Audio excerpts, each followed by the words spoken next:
What's going on? This is your boy JDR. And this is Rachel. With your relationship tip of the week.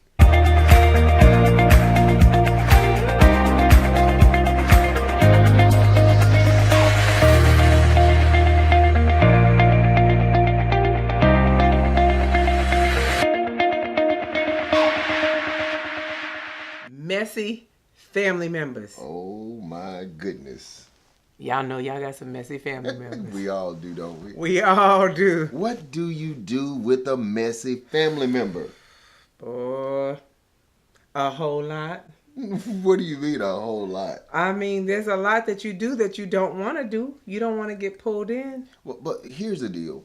I think all of us on some level have had that family member that just everywhere they go, mess seems to follow them. But not only follow them, they try to pull us into it. I don't even think the mess follows them. I think the mess is within them. Oh, wow. That was about as deep as a puddle of water. You hear me? That was deep there. He's talking about my old saying. That was about as country as I don't know what. Serious business. But the mess is in them. It is. And I think what happens with people who are family members who are messy, it's almost as if they start to, that is the way they function. Mm-hmm. You know, they're so used to being in mess that when everything is normal, everything seems good, they start to create the mess. So it's like a dysfunction. And you know, as dysfunctional as they are being messy, what gets under my skin is when the family members don't confront them. Address the mess. They seem to support them.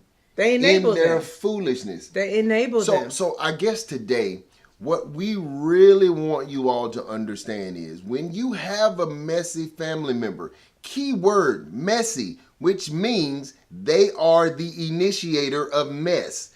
They start trouble. Please do not support that foolishness. That's right. God don't bless no mess. Oh, yes, I got a few of them today. That was a good I have a few of them today. You've heard people say before, well, you know, that's just Uncle such and such. Well, you know, that's just how he is. Well, you know, I don't think that's okay. It's not. Especially if you're a person that's trying to be progressive and you're trying to be a better person. Why must everybody else conform and shift and change just to accommodate this messy person, and they never realize the state of their mess? Well, and I'm glad you said that. We shouldn't have to conform. We shouldn't have to change and move and maneuver just to occupy the same space with a messy person. I do believe this. Even as a Christian, we have an obligation to speak up.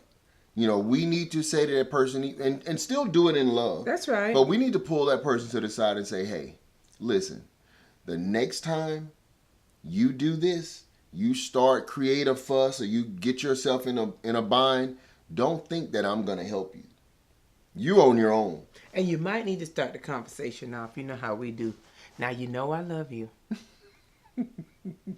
You got to preface that with messy people. I already know something bad coming when somebody you know I love you. However, comma. Comma. These are the behaviors.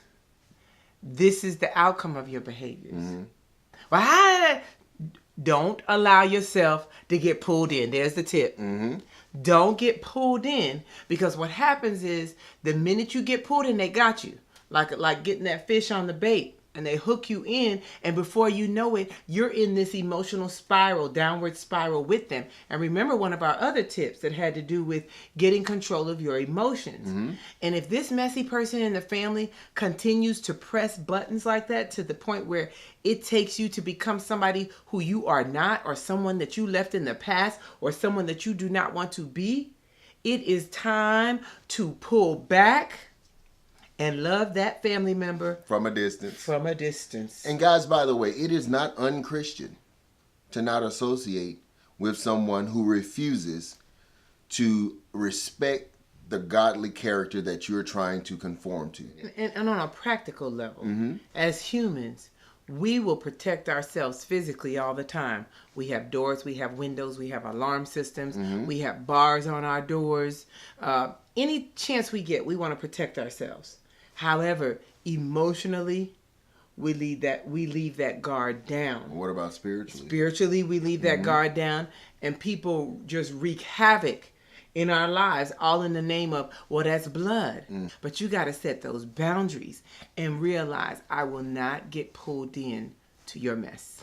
Guys, so the tip of the week, don't get pulled into the mess. If you have a messy family member, don't let them bait you into becoming a part of their dysfunctional cycle. So if you like the message today, please like it, share it, and leave us a comment on how you deal with messy people in your family.